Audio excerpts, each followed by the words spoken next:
All right. Wow. I feel like trash. It's 2:59 a.m. here in Utah. I couldn't sleep, so I figured I can just do this kind of quick podcast by myself. Um, I wanted to respond to some comments of a previous podcast episode we had where we talked about Peter Thiel's idea that you should be building monopoly from his book From Zero to One. And mostly, I just wanted to clarify a few things because I feel like there might be some misunderstandings of what our point was, or maybe there's no misunderstandings, but I just wanted to kind of clarify a few things. There's a few comments about how we're kind of criticizing this contrarian view of business and startups, um, and we've been criticized that maybe we should potentially just read the book first.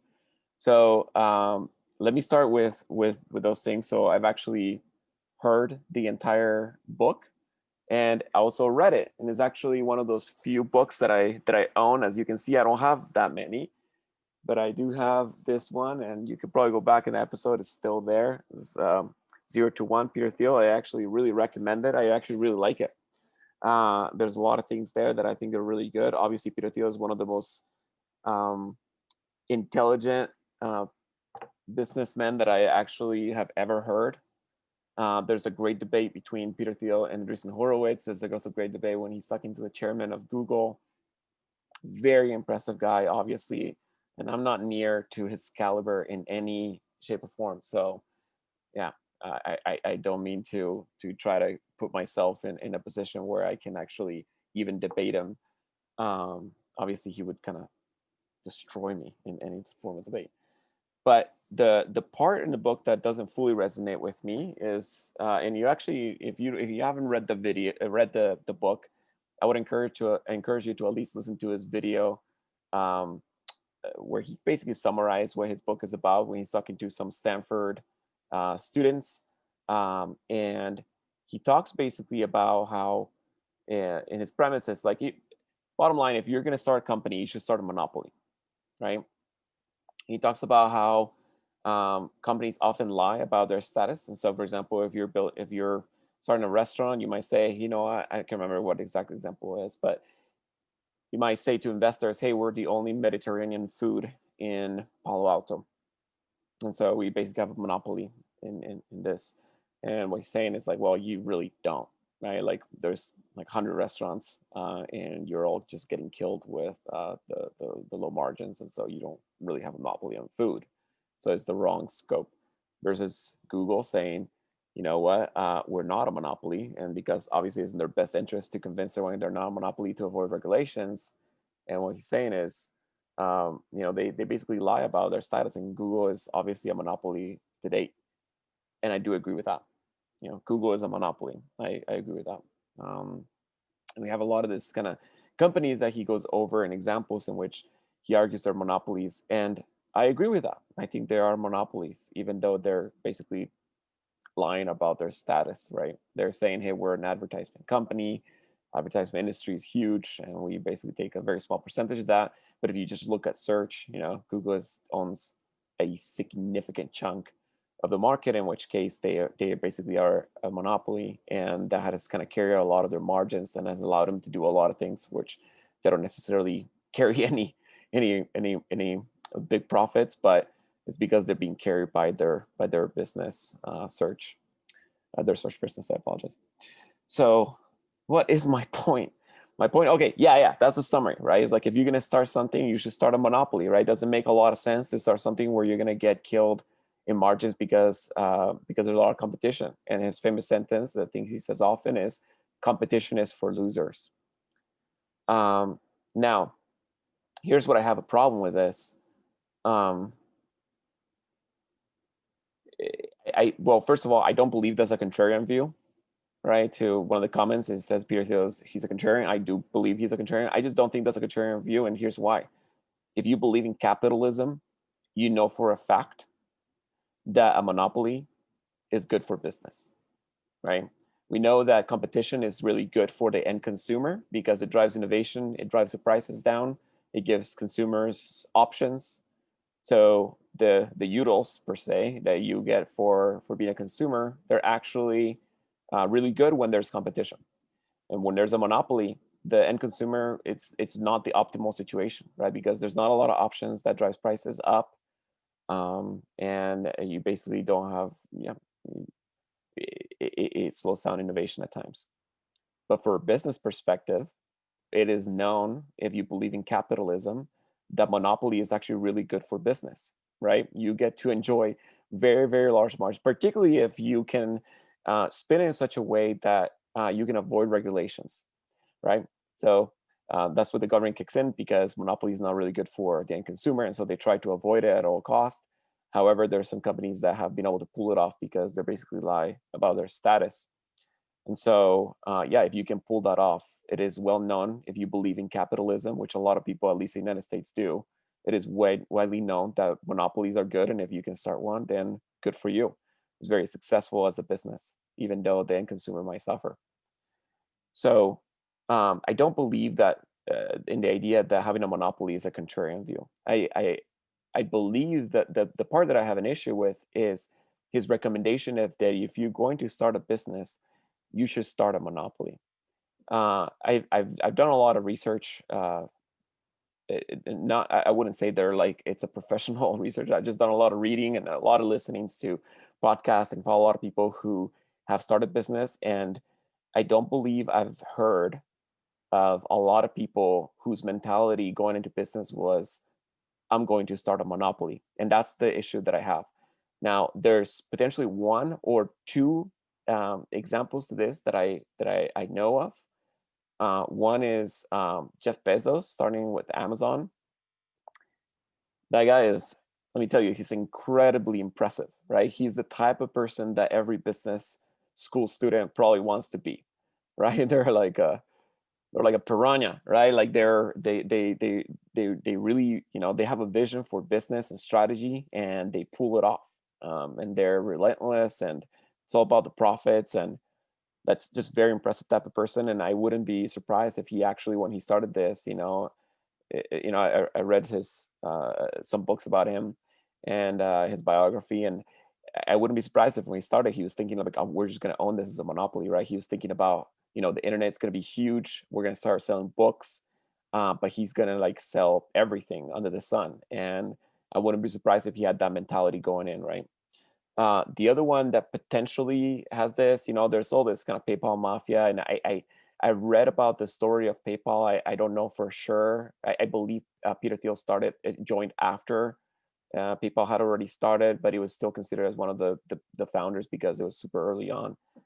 I could be wrong with that. Correct me if I'm wrong.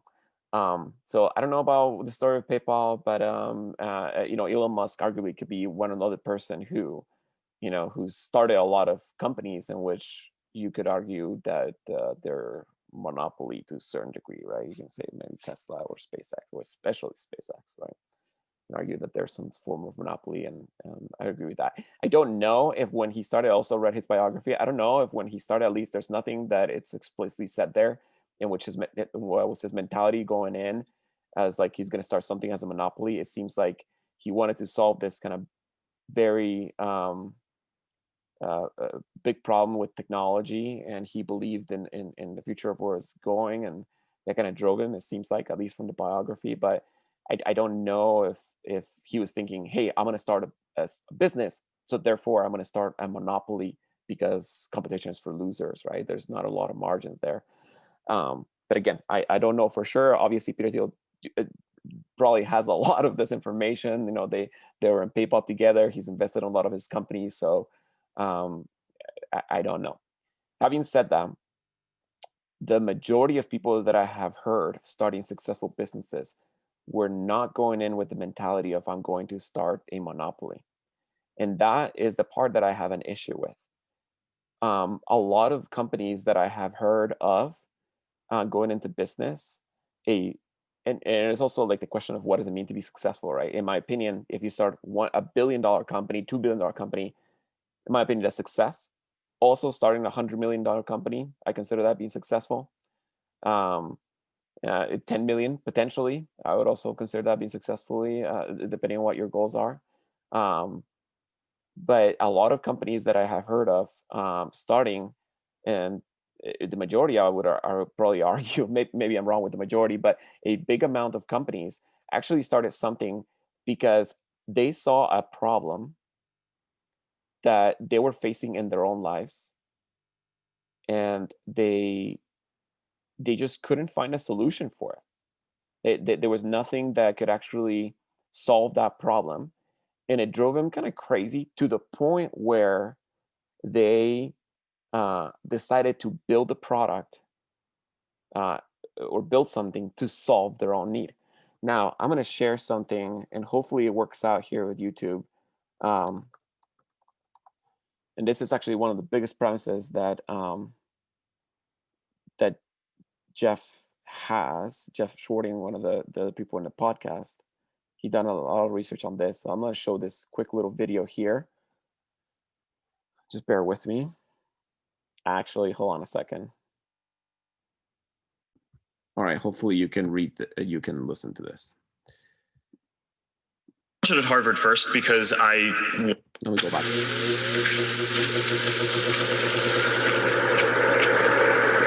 So I launched it at Harvard first because I wanted it, right? I mean, I built it for myself. A lot of other experiences that kind of led to that, but then I'm like, God damn it, I'm going to fix this for myself. I did the whole hardware. I wrote the computer programming languages. I did every single bit of the whole computer. That's unbelievable. But I did it not for a company. I did it because I wanted it myself. Oh, that's a great ending there. So basically, that's the premise of, he's done a lot of research. Jeff Shorting has this, and what he's found, and what we found really, is that there's a surprising amount of companies that go into business that weren't even thinking about going into business. Particularly, they were not thinking about starting a monopoly. Right, when Steve Wozniak kind of started Apple, and he did.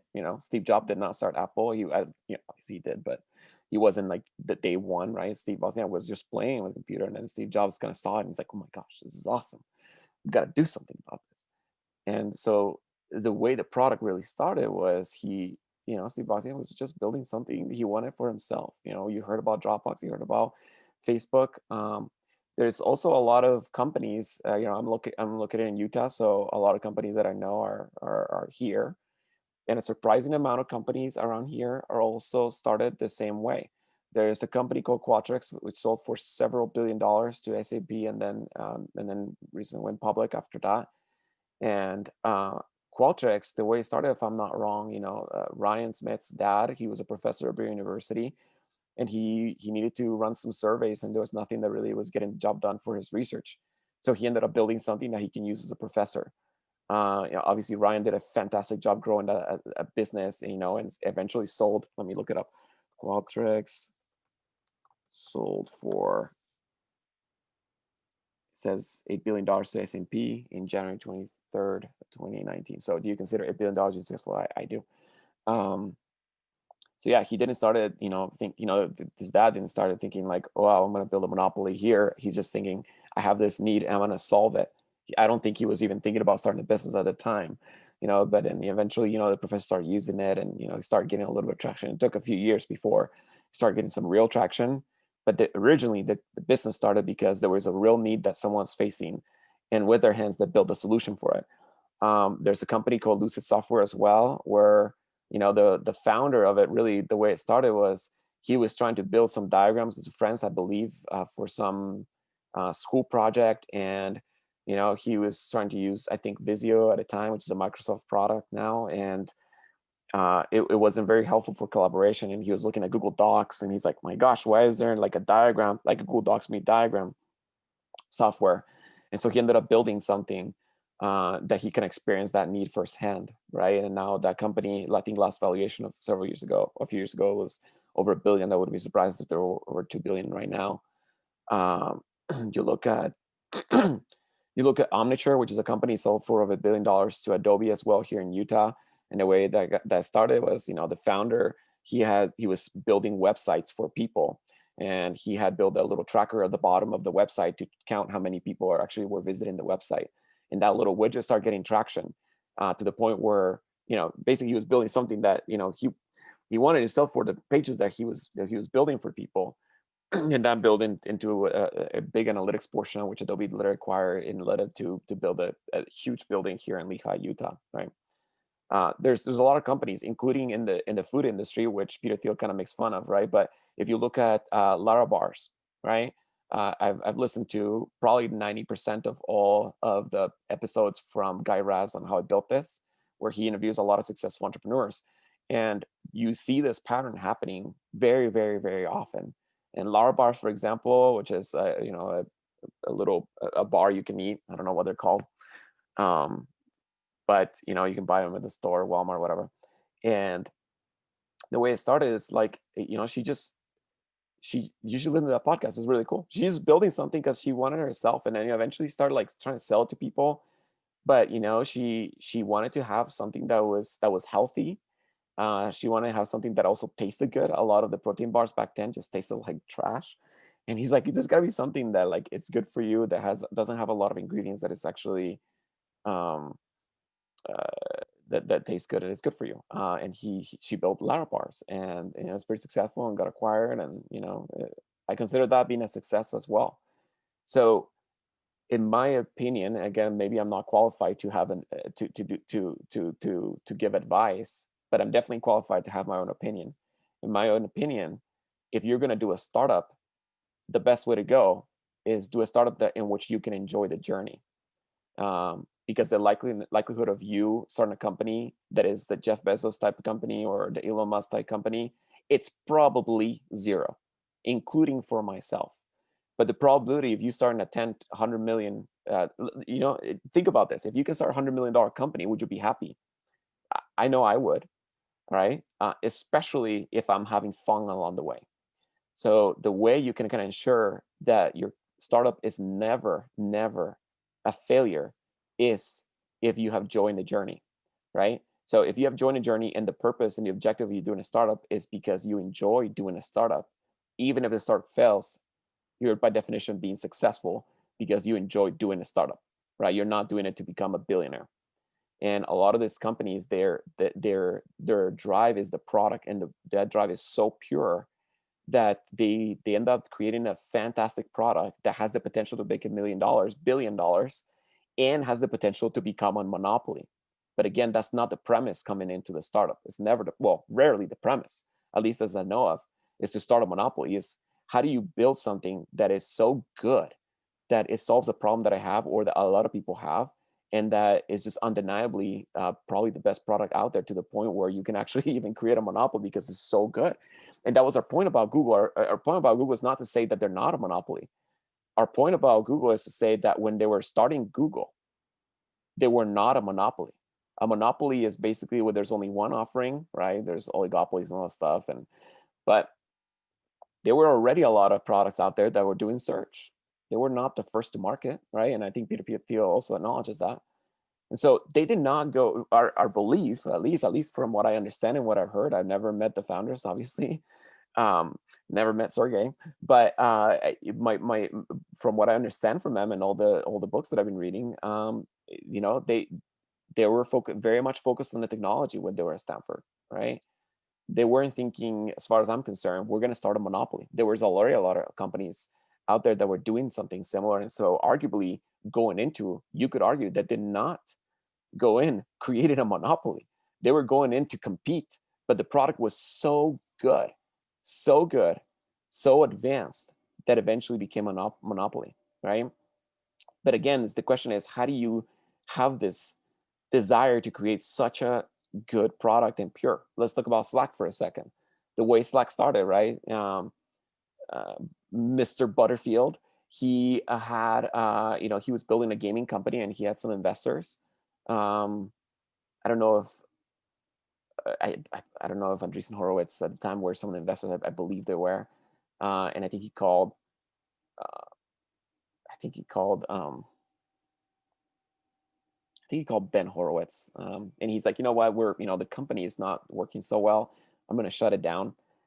So we have a few options here. The gaming company has a leaky faucet at the end, right? Like a leaky bucket where people are are they're completing the game too early, and so we have a few $1 million here left, so we can shut it down and give you the money back, or we actually built this software to communicate internally, and we've been using it. We really like it, and we think that it can be. We think other companies might like this, so we could just use those $1 million we have in the bank and just pivot and try this out. And I believe Ben Horowitz told him, like, yeah, do that. Don't give me my money back. This is pennies for me. Like, it's not worth it. Just, yeah, I would encourage you to follow up with this kind of internal tool that you built. Sure enough, that became Slack, right? I don't think he was thinking about, I'm going to start a monopoly, right? In fact, he was building a gaming company, built something that solved his own problem as a company, and then that he eventually spin off into Slack, which now has been acquired by Salesforce by a lot. I believe we're $20 billion. Like, I don't know the exact figure, but a lot. Is Slack a successful company? I believe they are. Is Slack a monopoly? There's things out there, but they are by far, in my opinion, the best product when it comes to communication among organizations. It's fantastic. I'm a big fan of Slack. But the way it started, again, was someone solving their own problems as a company, and not, I'm going to start a monopoly, which is what Peter Thiel suggests. So, there's a lot of examples like that. Even like Ben Horowitz, the way it started, his company, can't remember all the names of the company. If you have another book that I really love, The Hard Thing About Hard Things, that book is amazing, particularly the first half, where he actually talks about the story of his business and how he started. I believe the second half is mostly like advice for founders and how to have hard and difficult discussions. Like, for example, how do you fire your best friend if it's not working out? But the first half talks about how his company started, and I apologize, I don't remember all the names of his companies because they're B2B and kind of before my age, and so I'm not familiar with them. But he had it, the way Ben Horowitz Ben Horowitz started, he made his $1 billion. He eventually sold a company to HP, but he was doing something different, and he had built something internally to help themselves. That other business eventually he killed because it wasn't doing so well, so he kind of sold it off or killed it. And this software that he had built to solve their own need as a company, he eventually spun that off and start selling that internal piece of software they built, right? And then that eventually sold to HP. I believe they had a few bidders, and then HP won. And he made, it was sold for, I don't know if it was in the billions, but at least 1.5 billion, something like that. But single-digit $1 billion acquisition, if I remember correctly.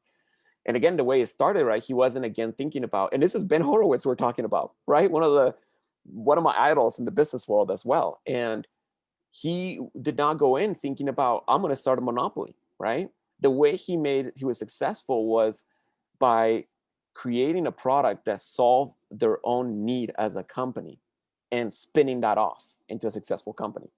And so there's a lot of examples like that in which you can argue with me whether they're successful or not. That did not simply start with just creating a monopoly. And my worry about that advice, right? If you talk to an average entrepreneur and you tell them, look, if you're going to start something, start a monopoly. I worry that a lot of the innovation that is happening in the world, it would never happen. All these companies that are selling for like $1 billion, $2 billion, or $3 billion valuation, $10 billion valuation, most of them are non-monopolies, and they're still successful. So if you tell them, hey, you should start a monopoly, you should not start this thing because you're not going to have a monopoly, I worry that would discourage a lot of innovation. And so starting a monopoly is not easy. There's not a lot of companies. There's probably less than 5 that I can name of that I consider monopoly. At least, again, I'm talking about the U.S. market. I don't know the worldwide market, right? It's not that many. So you're basically saying, like, you take a chance of 1 in a trillion of actually building a monopoly, right? Versus if you just say, look, you're gonna just find out what issues you have in your life and try to solve them, and create a product that is so good that other people want it because it's just so good, right? Like he talks about, in this book, Use a Method, Jeff Jordan, that he wrote, there's a lot of different cases for a lot of different companies that started that way, that never, that didn't do it like the business world. Right? There's Dropbox, there's Spanx actually started, Porsche started this way, Uber started this way, Instagram, Apple, Facebook, Ford, Opsware I think is Ben Horowitz's company, if I'm not wrong. And there's other ones that are kind of smaller, but there's Basecamp, right? Basecamp, I believe, they had a design company, if I understand correctly, and they had built this software to communicate internally with themselves and their clients, and that became Basecamp. YouTube started this way. I think talk about Qualtrics and freshly picked for it. Yeah. There's Airbnb started this way. Come on, right? Like Brian Chesky, like they weren't thinking about like I'm gonna start a monopoly. What they were thinking about is there's a design conference coming in. We should make some money. He needed to pay rent. You could argue Airbnb is a monopoly. I don't really know. At least it is when it comes to like online solutions for finding lodging, right? And they book more. I don't know. This is before pandemic, but they book more doors than Marriott hotels, right? Very, very, very impressive. About to go public. Anyways, it's not. I don't argue that starting monopoly is bad for business. Yeah, you could start a monopoly. Be my guest for sure. This is gonna be amazing. You're gonna be great. Please post a comment below when you start a monopoly. I'd love to meet you. But I just worry that discourages a lot of innovation from companies that are in the market. There's a lot of companies that I know that a lot of people that I heard of and know that are being successful in the food industry and restaurant. Now, it's tough, and they're getting their butts kicked. But they've started a few chains, right? If you look in Utah, there's a lot of food chain restaurants that have started, and that are doing just fine, and you could argue maybe they shouldn't have started that. Maybe they should have started like the next SpaceX. How likely is that like guy who started Cafe Rio to start the next SpaceX, right? And it's not very likely. It's not very likely for me to start the next SpaceX. I'm like, come on, who am I? I don't have any hard skills, right? So I believe that if you join a journey when you're doing a startup and you're solving your own need, you're way more likely to be successful at your own level. Sure, you want to have high margins, start a monopoly, go for it. But it's I worry what I'll do for like that lower bracket. Anyways, hopefully this kind of clarifies some of the concerns. Again, we're not arguing that that companies like Google or Tesla are not monopolies. That's not our argument at all. It's just more of the mindset that you go in when you're doing a startup and you're starting from the beginning. Yeah, I mean, you should probably think if you're going to have any margins at all, right? If you're going to build another task management software like I did, right? It's probably a lot of them. And so your margins are pretty rough. And so if you're going to start them, maybe start something else. Sure. Yeah, you should consider margins when you start on a company. But if what you're doing is you are solving a problem that you have that hasn't been solved and you can't find it and it's driving you crazy and you want to drive it and you want to solve your own problem, it doesn't really matter what's out there or not, right? Because you've tried it, you know what's out there, you try to solve it and you just couldn't. So if you build a great solution for yourself, chances are other people want it as well. Again, anyways, I hope this kind of clarifies some concerns. We had invited some of those people that commented on YouTube videos to see if they want to like chat with us. I worry a little bit actually now that I think about it more of, I think it might be a poor situation where we might not see eye to eye, and so I don't want to put people in that situation. So yeah, you can say maybe I'm chickening out of this, but I hopefully do this for the best to make sure that there's no quarrel between us. And if you have any comments, feel free to post it in the comments below. And this time, we promise we're going to be more civil about how we reply to our comments. How about that? Anyways, 3:28 a.m. now. Hopefully you have a great rest of your day.